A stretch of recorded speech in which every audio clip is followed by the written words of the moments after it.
Во тек е реконструкцијата на улицата 9 мај на потокот од спојот со улицата Тодосије Паунов до спојот со Плачковица. Изведувачот на работите Стоименов работи на сечење, профилирање и стругање на оштетениот коловоз.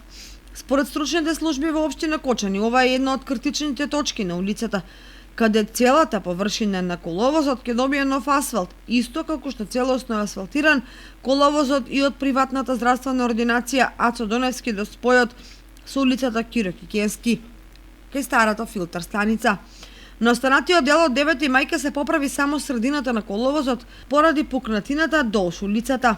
9 мај е последна од 7 улици што се реконструира во градот според програмата за уредување на градежно земјиште за 2020 година.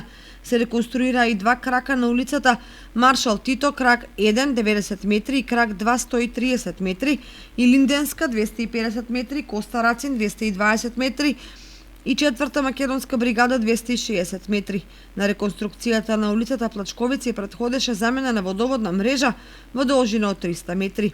Се очекува во наредниот период со средства од буџетот на општината да се асфалтираат и улиците Борис Евтимов и Васил Главинов.